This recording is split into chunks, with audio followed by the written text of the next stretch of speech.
हाथरस में गरजे उत्तर प्रदेश के सीएम योगी आदित्यनाथ बोले, कांग्रेस सपा और बसपा के दलाल हजम कर जाते हैं पैसे।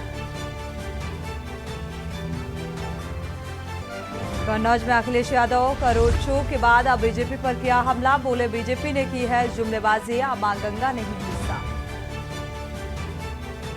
राहुल प्रियंका की उम्मीदवारी पर फैसला आज। अमेठी रायबरेली सीट को लेकर कांग्रेस ने बुलाई बैठक, देर रात हो सकता है फैसला। अमित शाह के कार्यक्रम को लेकर तैयारियां तेज। कानपुर पुलिस लाइन के हेलीपैड पर उतरेंगे। बुंदेलखंड के साथ अवध क्षेत्र की बैठक में भी शामिल होंगे। बाहुबली धनंजय सिंह के हाई कोर्ट से जमानत मंजूर। एमपी एमएलए कोर्ट ने 7 साल की सजा सुनाई थी और आज सुबह जौनपुर से बरेली एम्बुलेंस से लाया गया। डेंगू से पहले अस्पताल हीट स्ट्रोक के लिए अलर्ट। हलक में 40 तो उर्सला में 70 बेड रिजर्व। डॉक्टर्स की स्पेशल टीम लगाई गई। आप देख रहे हैं के न्यूज, खबरों का सारथी। खबर उत्तर प्रदेश के साथ मैं सूरी चौहान। खबरों की शुरुआत अहम खबर के साथ कानपुर से बड़ी खबर सामने आ रही है। कानपुर देहात के रसूलाबाद में अखिलेश ने रोड शो किया और बीजेपी पर जमकर बरसते हुए नजर आए। चुनावी जनसभा के दौरान भारतीय जनता पार्टी को आड़े हाथों लिया। आपको बता दें, बीजेपी ने जुमलेबाजी की है, इस बात का भी चुनावी मंच से किया गया और साथ ही सपा सुप्रीमो ने इस बात का भी जिक्र किया कि मां गंगा अभी तक साफ नहीं हुई। समाजवादियों से विकास करने में बहुत पीछे है भारतीय जनता पार्टी। तो कन्नौज की जनता हमारा परिवार है। रोड शो के दौरान ये वक्तव्य समाजवादी पार्टी के मुखिया का सामने आया।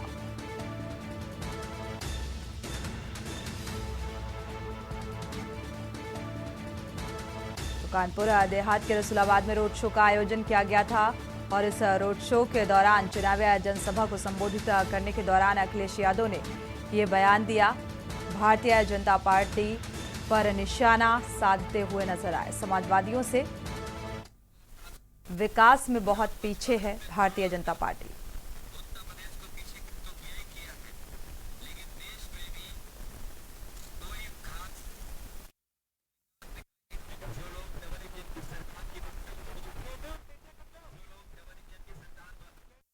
केवल एक है, बाकी दूसरा इंजन गायब है।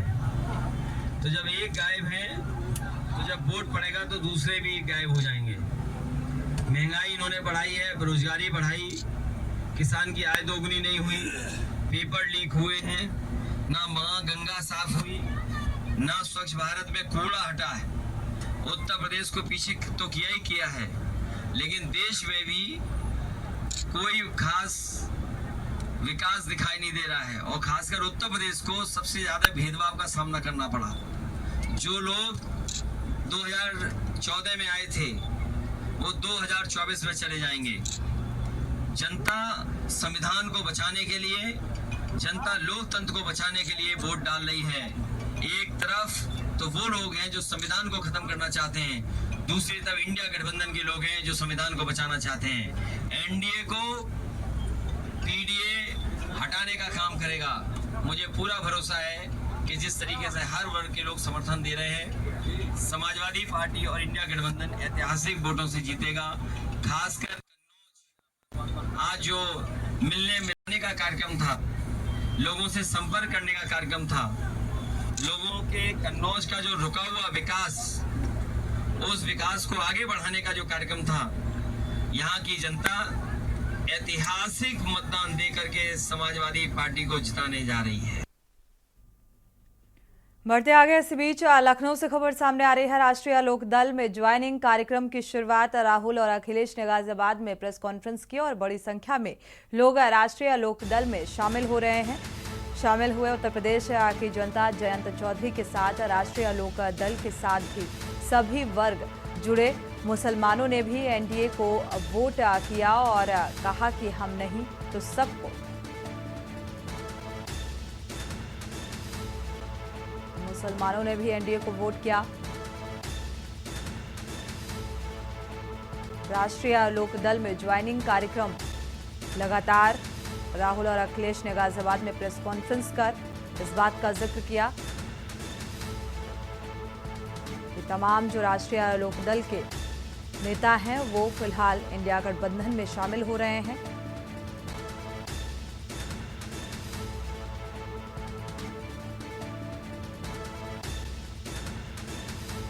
तो उत्तर प्रदेश की जनता जयंत चौधरी के साथ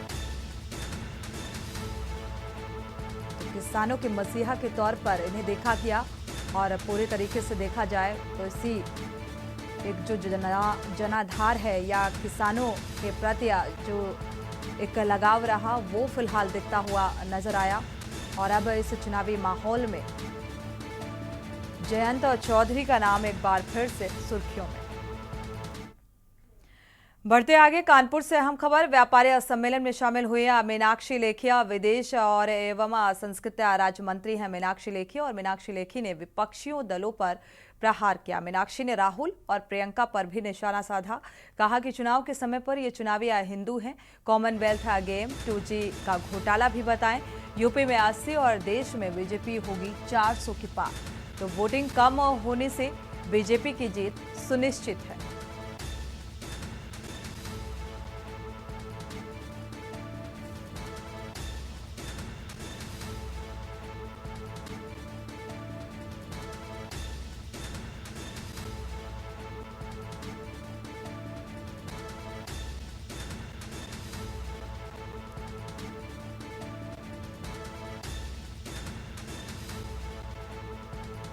मीनाक्षी लेखी का बयान सामने आया और विपक्षी और इंडिया गठबंधन पर निशाना साधते हुए नजर आए।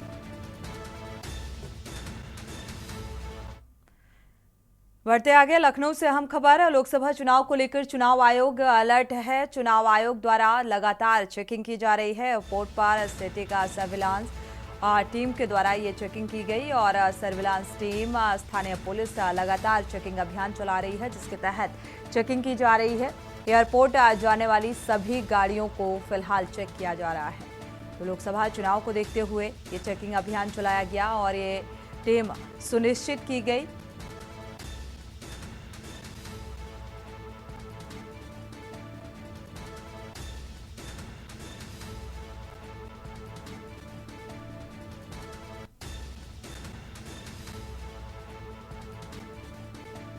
चुनाव आयोग पूरी तरीके से अलर्ट नजर आ रहा है ताकि बेहतर ढंग से जो ये चुनाव है, लोकसभा चुनाव, ये संपन्न हो सके। एयरपोर्ट पर जो सर्विलांस की टीम है वो फिलहाल मौजूद और चेकिंग अभियान के तहत जो एयरपोर्ट में आने जाने वाली गाड़ियां हैं उन्हें चेक किया जा रहा है।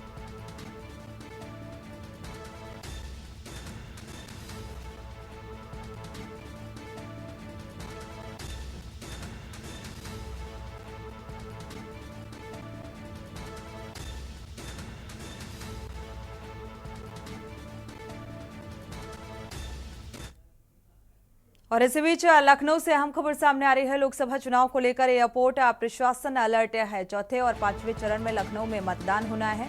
स्टार प्रचारक लखनऊ में जनसभाएं करेंगे और रोड शो भी आयोजित किए जाएंगे। नेताओं के आगमन पर एयरपोर्ट प्रशासन पूरी तरीके से तैयारियों में जुट चुका है। 15 और 16 चार्टर्ड प्लेन हेलीकॉप्टर की पार्किंग की व्यवस्था की गई है। लखनऊ एयरपोर्ट पर सुरक्षा व्यवस्था बढ़ा दी गई है।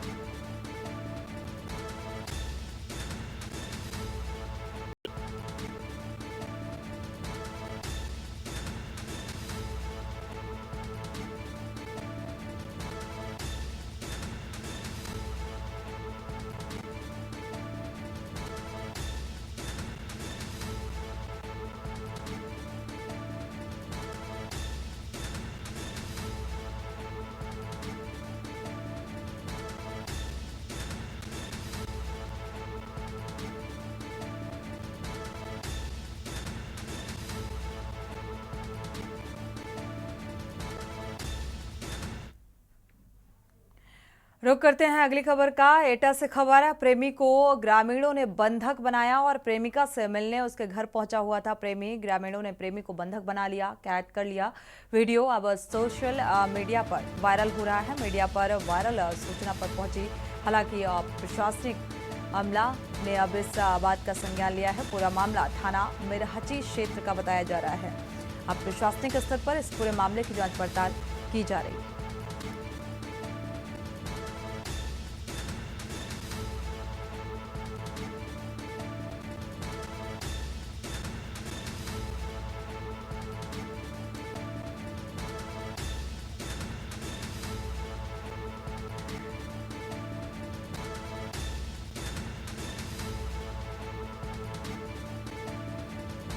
एटा से खबर सामने आ रही है। प्रेमिका से मिलने के लिए ये प्रेमी पहुंचा हुआ था और परिजनों ने बंधक बना लिया। हालांकि ये मीडिया में वायरल हुआ वीडियो और इसके बाद अब प्रशासनिक स्तर पर इस पूरे मामले की जांच की जा रही है।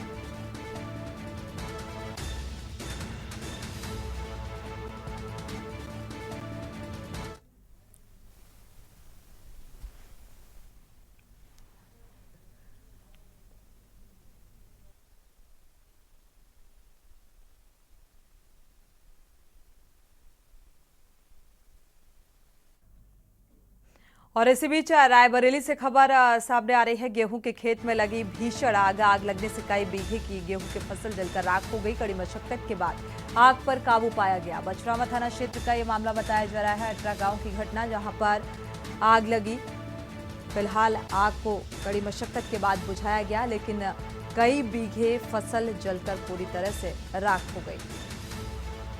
तो एक बड़े नुकसान का अनुमान लगाया जा रहा है।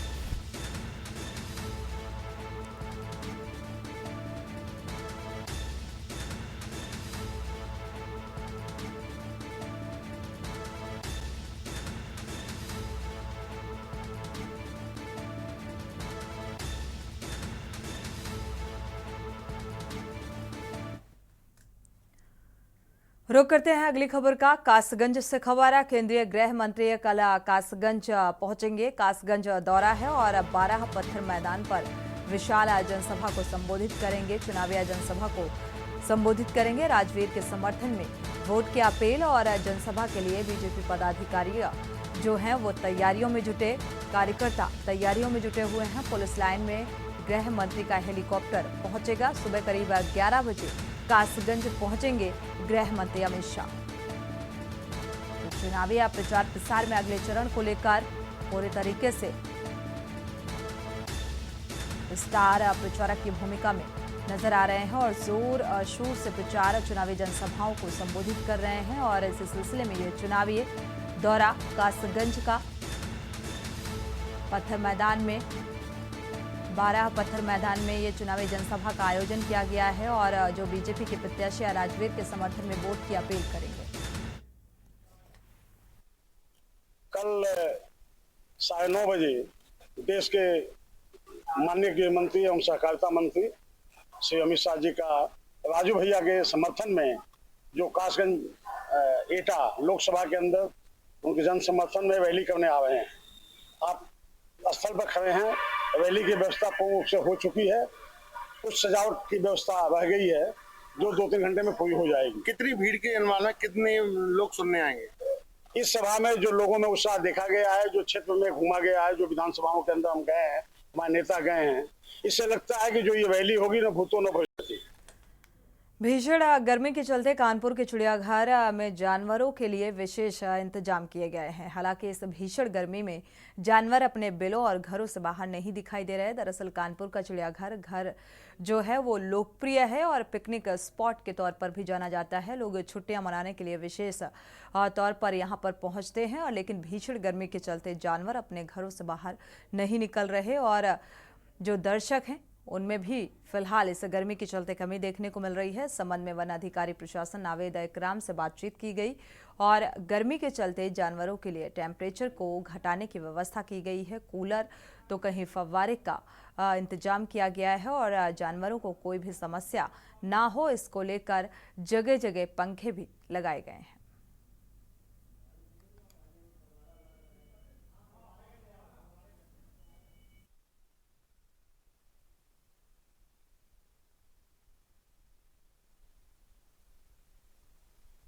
इस वक्त मैं मौजूद हूँ कानपुर के जू प्राणी घर में मौजूद हूँ और हमारे साथ नावेद इकराम जी मौजूद है। जिस वक्त भीषण गर्मी पड़ रही है तो किस बीच बचाव कर रहे हैं, उससे बात कर लेते हैं कि नावेद जी से पता कर लेते हैं क्या इस बार चिड़ियाघर में क्या क्या तैयारी कर रही है। सर ये बताइए कि जो जू में इस बार गर्मी पड़ रही है तो किस तरह से उनका खान पान किया जा रहा है, क्या उनके विशेष तैयारी है? हाँ, जैसे अब गर्मी बढ़ती जा रही है तो ज़्यादातर हम बाड़ों में कूलर का प्रबंध कर रहे हैं, कूलर चल रहे हैं और जो फील्ड्स हैं उसमें रेन गन का इस्तेमाल कर रहे हैं, शावर लगे हैं। और खान पान में भी फ़र्क किया गया है, जो कार्निवोर्स हैं जैसे टाइगर है, लायन है, उनका मीट थोड़ा कम कर दिया जाता है इस मौसम में। और जो जैसे हिमालयन भालू है उसको हम आइसक्रीम देते हैं। और बाकी जैसा हमारे डॉक्टर्स बदलाव करने के लिए कहते हैं, खान पान में बदलाव करते हैं। तो जिस तरह पिछली बार गर्मी जो पड़ रही थी, इस बार ज़्यादा गर्मी पड़ रही है, इसके अलावा और क्या उनके लिए स्पेशल देख रेख करी जा रही है? देखिए, मेन विशेष ध्यान हमारा इसी पर रहता है टेम्परेचर का मेंटेन रहे। और जैसे टेम्परेचर बढ़ रहा है तो हम कोशिश करते हैं उनके बाड़ों में टेम्परेचर थोड़ा डाउन कर सकें, ताकि उनको कोई उसमें परेशानी ना हो।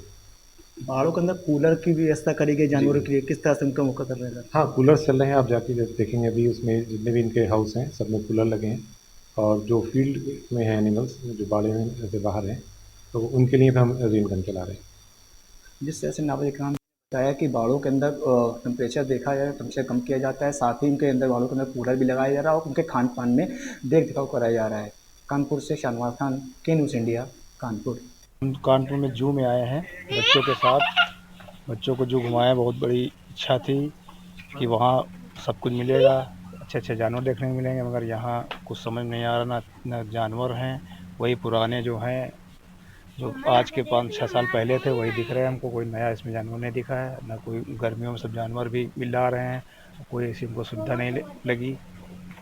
बस यही है और कुछ नहीं है। कहीं ना कहीं नाराजगी जताई जा रही बच्चों पे कि जानवर दूर से आए हैं, दूर से आए हैं, कोई जानवर नहीं, कोई खास नए जानवर नहीं है, ना कोई खास सुविधाएं हैं, सब ऐसे है बस कुल चल रहा है। देखा जाए भीषण गर्मी पड़ रही ना, बस भीषण गर्मी पड़ रही है।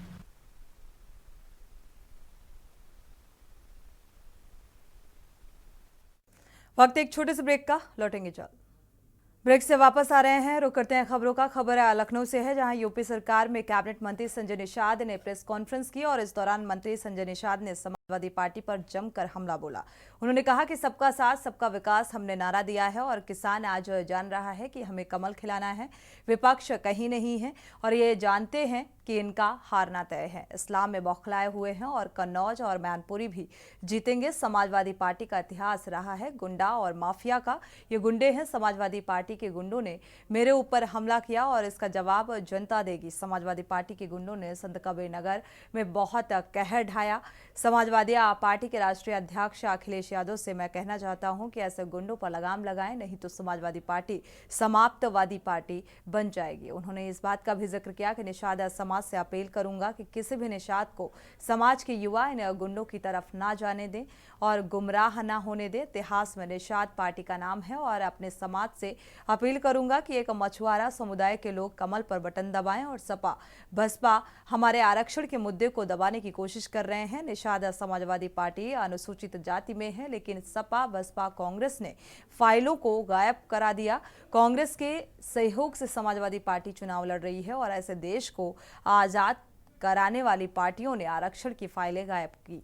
भारतीय जनता पार्टी सभी जातियों का सम्मान करती है और उनको बचाने का कार्य कर रही है।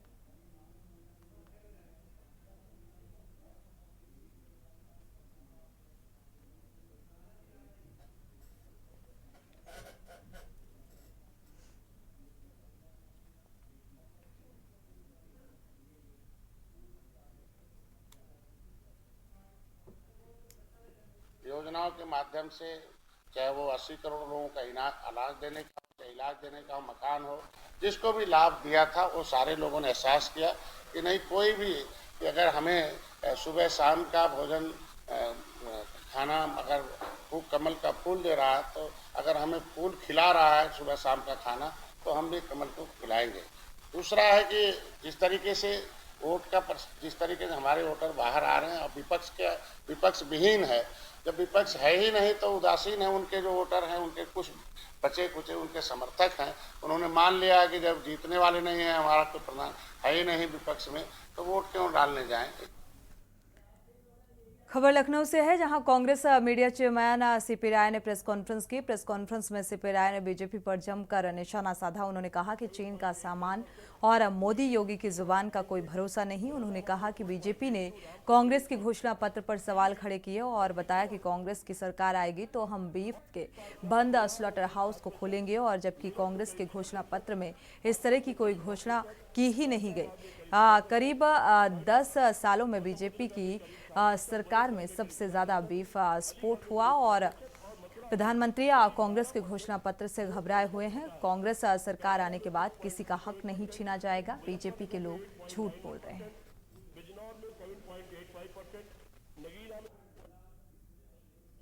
क्या है, कल भी आप लोग आए थे और कल आराधना मिश्रा मोना जी ने कल ये ब्रीफिंग किया था।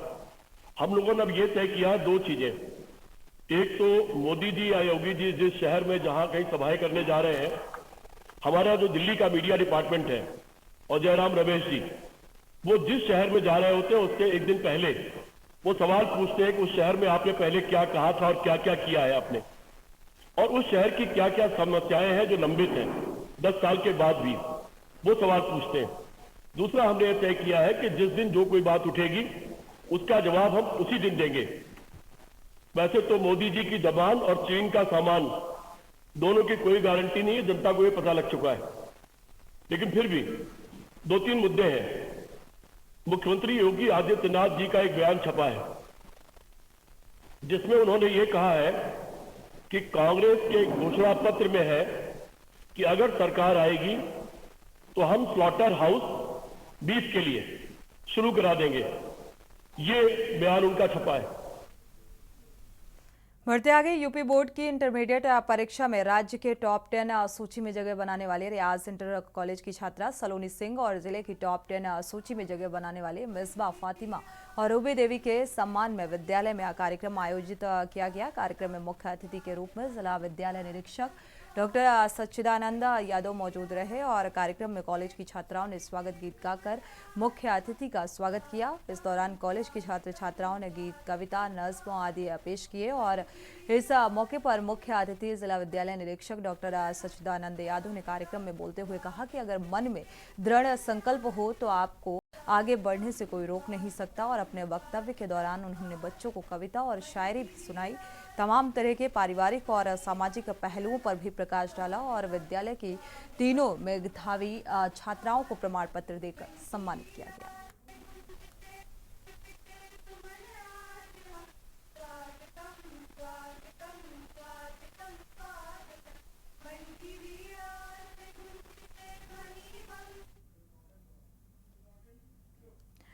बढ़ते आगे, खबर कानपुर से है जहां चंद्रा क्रिकेट एकेडमी द्वारा आयोजित चंद्रा प्रीमियर लीग सीजन 2 में पहला मैच केन्यूज India versus Kanpur blue warriors के बीच खेला गया, जिसमें टॉस जीतकर पहले बल्लेबाजी करते हुए ब्लू वॉरियर्स की टीम ने 127 रनों पर सिमट गई।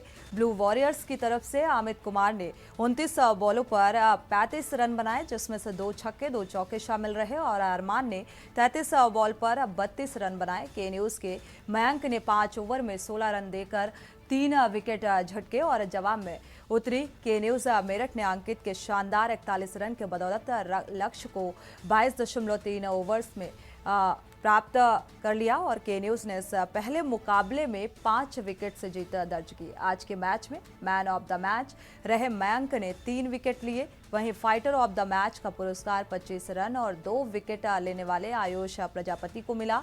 और आज के उद्घाटन मैच के मुख्य अतिथि के न्यूज के प्रधान संपादक दुर्गेश सिंह चौहान जी और बीपीआईएमजी इंटर कॉलेज के प्रबंधक कृष्ण दत्त द्विवेदी जी उपस्थित रहे। इस बीच मैन ऑफ द मैच पुरस्कार देकर प्लेयर को सम्मानित किया। आपको बता दें कि इस बीच के न्यूज इंडिया मीडिया पार्टनर है और कानपुर सीपीएल 2.0 का आगाज शानदार रहा।